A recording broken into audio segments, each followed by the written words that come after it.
The Haunted Mind by Nathaniel Hawthorne.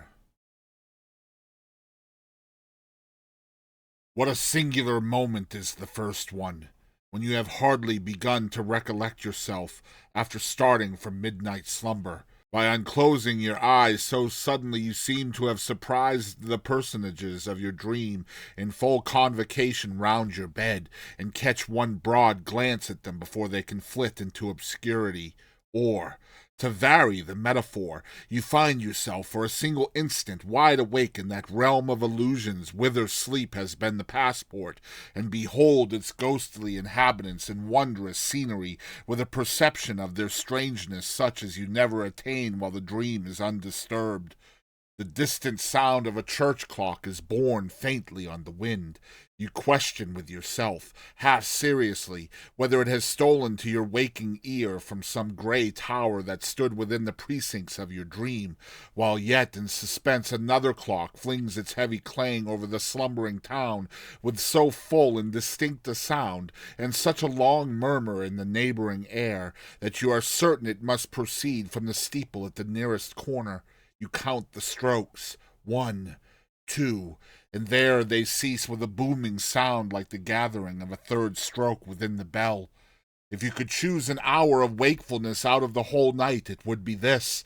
Since your sober bedtime at 11, you have had rest enough to take off the pressure of yesterday's fatigue, while before you, till the sun comes from far Cathay to brighten your window, there is almost the space of a summer night.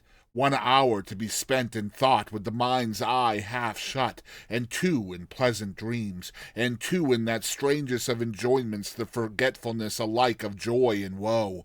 The moment of rising belongs to another period of time, and appears so distant that the plunge out of a warm bed into the frosty air cannot yet be anticipated with dismay. Yesterday has already vanished among the shadows of the past. Tomorrow has not yet emerged from the future. You have found an intermediate space where the business of life does not intrude, where the passing moment lingers and becomes truly the present, a spot where Father Time, when he thinks nobody is watching him, sits down by the wayside to take breath. Oh, that he would fall asleep and let mortals live on without growing older! And there, too, you have lain perfectly still, because the slightest motion would dissipate the fragments of your slumber. Now, being irrevocably awake, you peep through the half-drawn window curtain, and observe that the glass is ornamented with fanciful devices and frostwork, and that each pane presents something like a frozen dream. There will be time enough to trace out the analogy while waiting the summons to breakfast. Seen through the clear portion of the glass where the silvery mountain peaks of the frost scenery do not ascend, the most conspicuous object is the steeple, the white spire of which directs you to the wintry luster of the firmament. You may almost distinguish the figures on the clock that has just tolled the hour. Such a frosty sky and the snow-covered roofs and the long vista of the frozen street, all white, and the distant water hardened into rock, might make you shiver even under 4 blankets and a woolen comforter.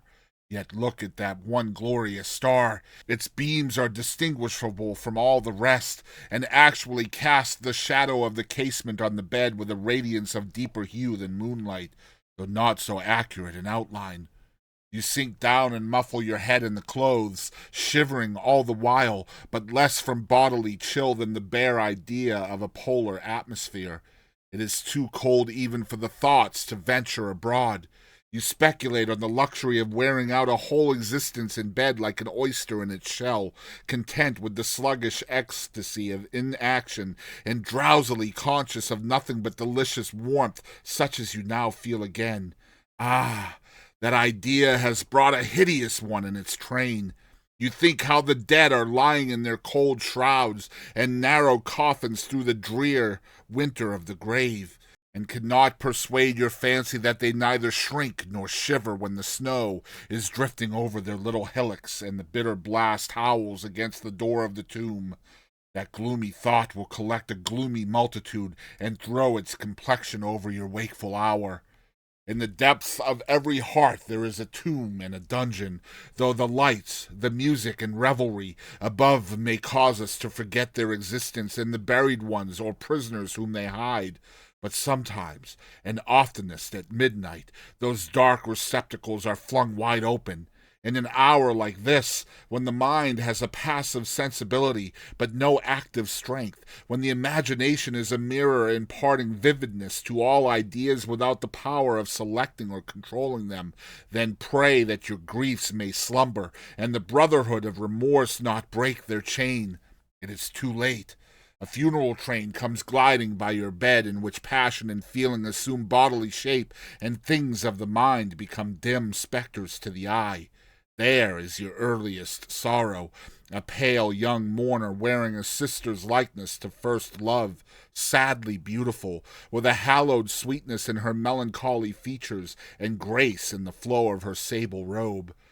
Next appears a shade of ruined loveliness with dust among her golden hair, and her bright garments all faded and defaced, stealing from your glance with drooping head, as fearful of reproach. She was your fondest hope, but a delusive one, so call her disappointment now.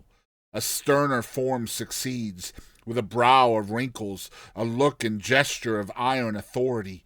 There is no name for him unless it be fatality, an emblem of the evil influence that rules your fortunes, a demon to whom you subjected yourself by some error at the outset of life, and were bound his slave forever by once obeying him. See those fiendish lineaments graven on the darkness, the writhed lip of scorn, the mockery of that living eye, the pointed finger touching the sore place in your heart. Do you remember any act of enormous folly at which you would blush even in the remotest cavern of the earth? Then recognize your shame. Pass, wretched band! Well for the wakeful one if, riotously miserable, a fiercer tribe do not surround him. The devils of a guilty heart that holds its hell within itself. What if remorse should assume the features of an injured friend? What if the fiend should come in woman's garments with a pale beauty amid sin and desolation and lie down by your side? What if he should stand at your bed's foot in the likeness of a corpse with a bloody stain upon the shroud?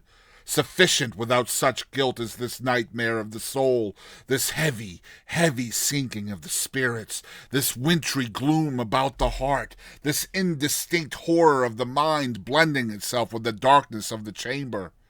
By a desperate effort you start upright, breaking from a sort of conscious sleep and gazing wildly round the bed, as if the fiends were anywhere but in your haunted mind.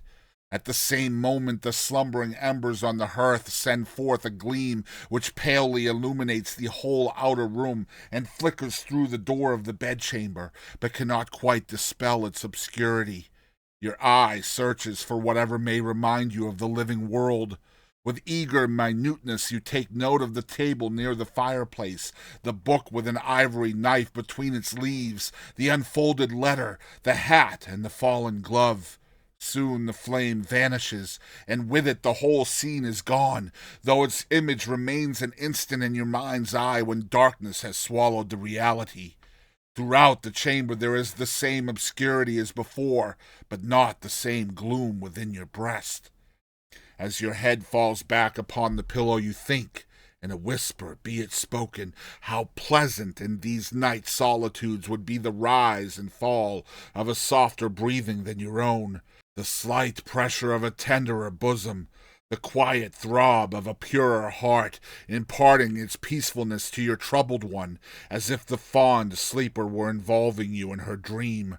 Her influence is over you, though she have no existence but in that momentary image. You sink down in a flowery spot on the borders of sleep and wakefulness, while your thoughts rise before you in pictures, all disconnected, yet all assimilated by a pervading gladsomeness and beauty. The wheeling of gorgeous squadrons that glitter in the sun is succeeded by the merriment of children round the door of a schoolhouse, beneath the glimmering shadow of old trees at the corner of a rustic lane. You stand in the sunny rain of a summer shower, and wander among the sunny trees of an autumnal wood, and look upward at the brightest of all rainbows, overarching the unbroken sheet of snow on the American side of Niagara.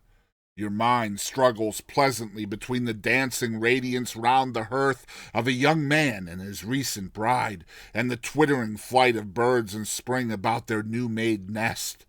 You feel the merry bounding of a ship before the breeze, and watch the tuneful feet of rosy girls as they twine their last and merriest dance in a splendid ballroom, and find yourself in the brilliant circle of a crowded theater as the curtain falls over a light and airy scene. With an involuntary start, you seize hold on consciousness, and prove yourself but half awake by running a doubtful parallel between human life and the hour which has now elapsed. In both you emerge from mystery, pass through a vicissitude that you can but imperfectly control, and are borne onward to another mystery. Now comes the peal of the distant clock, with fainter and fainter strokes as you plunge farther into the wilderness of sleep. It is the knell of a temporary death. Your spirit has departed, and strays like a free citizen among the people of a shadowy world, beholding strange sights, yet without wonder or dismay. So calm, perhaps, will be the final change, so undisturbed, as if among familiar things, the entrance of the soul to its eternal home.